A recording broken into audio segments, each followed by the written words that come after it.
సర్పంచ్ ఎన్నిక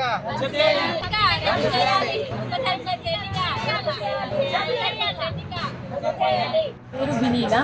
నేను తిరుమలపల్లి 6వ వార్డు మెంబర్ని. ఆ రోజు 14వ డేటు 2వ విడత ఎలక్షన్ జరిగినప్పుడు మాకు ఉప సర్పంచ్ సర్పంచ్ గారు విన్ అయిన విషయం తెలిసిన ఏంటంటే మేము వార్డ్ మెంబర్స్ని అందరినీ ఒక రూమ్లో ఇచ్చారు. మమ్మల్ని అందరిని ఉన్న పలంగా బయటకు రప్పించి ఒక రూమ్లోకి పిలిపించారు. అందులో ఒక వైపు ఆఫీసర్స్, మరోవైపు వార్డ్ మెంబర్స్ మేము ఉన్నాము. ఉప సర్పంచ్ ఎన్నిక జరుపుకోవాలమ్మా అని 6వసారి అన్నారు. ఉన్నట్టుండి అలా అనేసరికల్లా మాకేం అర్థం కాలేదు.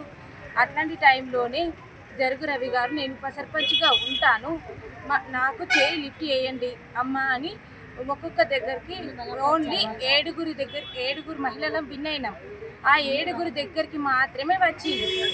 మా దగ్గరికి వచ్చి మేము లిఫ్ట్ చేయము అనగానే ఇంకొక దగ్గరికి వెళ్ళి ఓన్లీ లేడీస్ని, మళ్ళీ జెంట్స్ని అడగలేదు, ఓన్లీ లేడీ దగ్గరికి వెళ్ళి ఉప సర్పంచ్ నన్ను ఎన్నుకోండి అమ్మా అని ఇట్లా గట్టిగా అనేసరికల్లా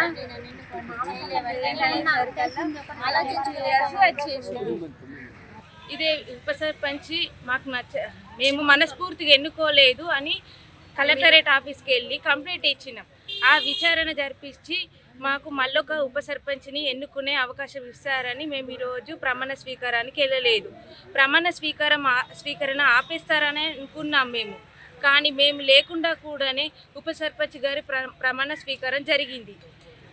అందువల్ల ఆఫీసర్స్ని కోరుతున్నది ఏమంటే మాకు మరొక అవకాశాన్ని ఉప సర్పంచ్ గారిని మరొకరిని ఎన్నుకోవడానికి అవకాశం ఇవ్వాలని కోరుతున్నాం. ఉప సర్పంచ్గా జరుగు రావి గారు వద్దనుకొని 9 మంది వార్డు మెంబర్స్ని ప్రమాణ స్వీకారం చేయలేదు. మా 9 మంది వార్డు మెంబర్స్కి మనస్ఫూర్తిగా మరొక ఉప సర్పంచ్ గారిని ఎన్నుకునే అవకాశాన్ని కల్పించగలరని కోరుతున్నాం.